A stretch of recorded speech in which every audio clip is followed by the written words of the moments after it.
Greetings, ladies and gents, and welcome to this latest episode of Tales from Outer Space, taken from the subreddit HFY. The links to all the stories will be down below, and as always, I hope that you enjoy. And if you do, please consider subscribing. Story number 1. How does that work? Written by 3 ducks in a man suit. So, what? How? Just explain from the beginning, each step. How does it work? It took a moment before answering to admire the translation equipment the Estrials used. It conveyed a sense of confusion and curiosity very efficiently, considering their kind possessed no faces or audible voices. Well, I knelt over their antennae, eager to start explaining. First, the microphone captures the sounds we want to transmit. That's the part right here, okay? Yeah, that's the one. So that captures the sounds and turns them into electrical energy. Then, how do I explain this bit? Right. Then the electrical energy flows through this antenna, which boosts it, and then it generates electromagnetic radiation in the form of radio waves. With me so far? I struggle to perceive any kind of reaction from my explanation. Was he getting it? He, she, ethereals are genderless, right? They don't even have physical forms. It just looked like vaguely bluish splash of light drifting through the air, interspersed with the diamond flashes, stars in a miniature galaxy. Really quite beautiful. I decided on the spot that this one was female. I was going to call it a she. Why not?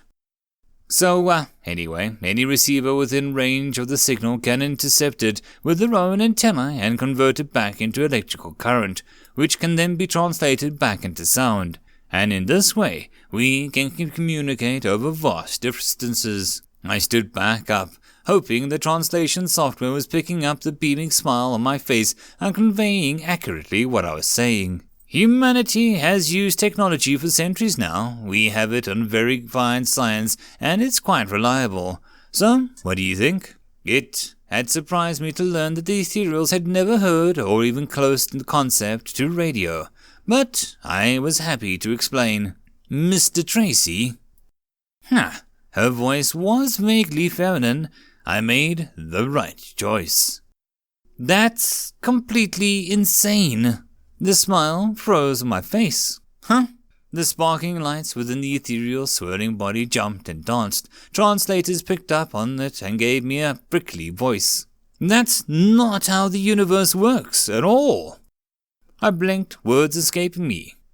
It works. Like, we've been using this since the 19th century, I guess. I know that must seem like a blink of an eye to a race as old as yours, but that's practically the dawn of technology for us. Mr. Tracy, there is nothing about this radio that should work at all. Compression waves do not work that way. Electricity does not work that way. Electromagnetic radiation does not work that way. I cleared my throat. What exactly was going on here? I had thought the ethereal ambassador had just interested in learning about Earth's history, but Mr. Tracy, this radio does not work on electromagnetic waves at all. It's a psychic transmitter. That's simply not possible. I shook my head. Humans aren't psychics at all, I'm afraid. We have no history of it at all, aside from the occasional crackpot who manages to convince the gullible that they can see the future or bend spoons or some other tomfoolery. I chuckled, my laughter only petering out lamely when I realized that I was the only one finding anything funny. Mr. Tracy. The ethereal seemed to condense into somewhat from her 12-foot-high indistinct form into something more solid and humanly proportioned. We detected a massive psychic field surrounding your race the moment we found you. It saturates your homeworld so heavily that most psychic species cannot even set foot on Earth without their minds melting from strain of so much ambient energy. Your technology works. I held my breath, unsure of what to think. Because you all think it should work. Radios, cars, computers. I mean, really, did none of you stop to think for a moment how ridiculous the idea of getting into space by riding an explosion was? I struggled for a response, but I found myself stuttering. I was an engineer for almost 20 years. This was nonsense. It was still science, right? 1 + 1 = 2, right? Did you not wonder why your advancement in technological progress mirrored your growth in population so closely? The more humans there were to believe in something, to contribute their own individual power to the gestalt psychic field you have, the more your species was able to bend and even break the fundamental laws of nature. Did you really think that you had managed to split the atom by an explosion? That does not sound completely insane even to your ears. Well, when you put it like that, I shuffled my feet, trying to ignore the way the entire worldview and education was being torn apart. My head jerked up with the excuses and justifications already in my throat. We didn't start that war. After we won, they spent the next 4 years spinning their propaganda machine to make us look like the aggressors. You really should have had no chance there. A species barely into its space-age fighting's centuries-old establishment empire. Ludicrous. Guns that should not have worked, damaging creatures that should have been immune to such kinetic weaponry, and an environment where you should not have been able to stand in, let alone breathe. But you did so anyway because, for some reason, you think they're completely normal just to take a piece of your home atmosphere with you to other planets and breathe that. Honestly, it was still difficult to decipher the exact emotions of ethereals felt, but I was learning fast. Just please try not to get into any more fights, okay? I nodded, feeling kinda numb.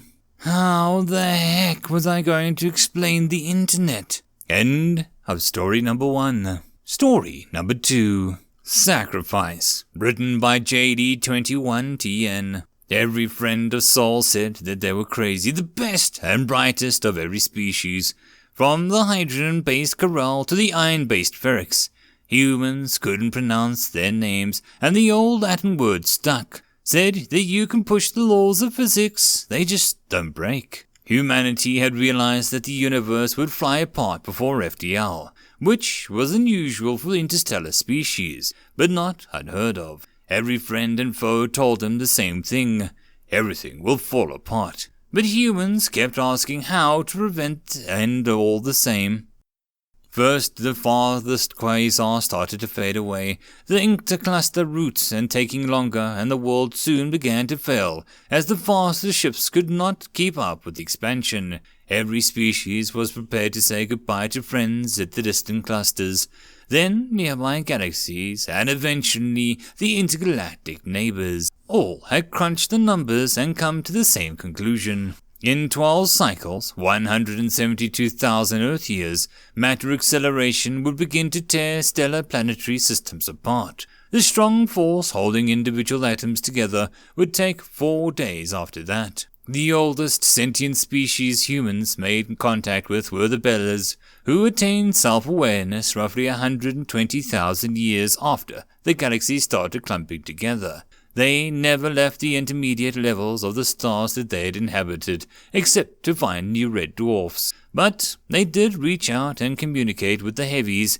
They had been working the accelerated problem the longest, and had given up on the solution when the Earth was still hydrogen and a hydropulp giant. You could count the species that didn't have doomsday, end of the world, or the story in their past or present beliefs on the periodic table, and still make a quaffable drink, which just added to the collective despair so many felt, except for the humans, of course. I communed with so many different life forms throughout the expanse, but humans had the most enduring and annoying drive to thrive. They were the first species to go from sentience to FTL in under 10 cycles. They solved the n-body problem with 9 variables. They just refused to accept fate. I learned long ago that when a human wants to solve a problem, they'll find a way or die trying. I still struggle with the sheer magnitude of the effort humanity put forth to try and save themselves, and by extension the rest of us.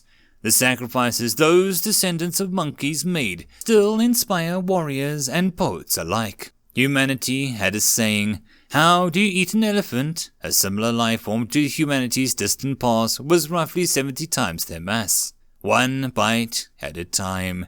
And that sums up how they solved the acceleration of the universe. Humans were a communal social species, which was very common across spacefaring life. But their sacrifice was unprecedented. Humans reproduced in unprecedented numbers. They colonized millions of planets across the universe. They changed their biology to survive on the most barren and hostile places. Then they sacrificed every last member of their species, even down to the youngest, to spread across the universe. A man, a woman, a child had every chunk of matter big enough to stand on, and with every resource that they had collected, every last bit of perseverance, they prostrated themselves as one, with a precision that rivals the best machines ever made. They all sacrificed themselves as one in a trance-like state to stop the expansion of the universe. Our best scientists and mathematicians theorize that the humans used their collective technology and willpower to convert their bodies and spirits to energy. In that brief transition before leaving our plane of existence and going to the next, they were able to rewrite the fundamental laws of physics itself and create a self-regulating system. I have been told that when matter interacts and pushes itself away, but always pulls itself back, so while a star might explode or collapse, the universe will expand a little or contract a little, but never again go too far in either direction. That is what humanity sacrificed. Spiritualists and religious scholars say that it is true enlightenment, as they let life continue as they continued to explore what was beyond this universe. They gave us and our children more than hope. They gave us a chance to grow and follow them when we were ready.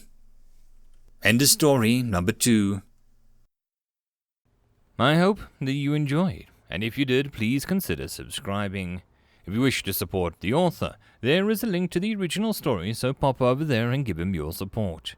If you wish to support this channel, however, there are a few ways to do so. The best and easiest would be to share this video with other people, as well as liking, subscribing, and leaving a comment. All of these things tell the algorithm that this channel is at least vaguely interesting, and that may share it with other people. If you wish to support the channel in some other manner, watching my other videos would also help tremendously. Or, if you really like, there is a link down below to leave a tip or to join the Patreon. Any and all support is very much appreciated. And I hope that you all have a good one until the next time, and I'll see you then. Cheers.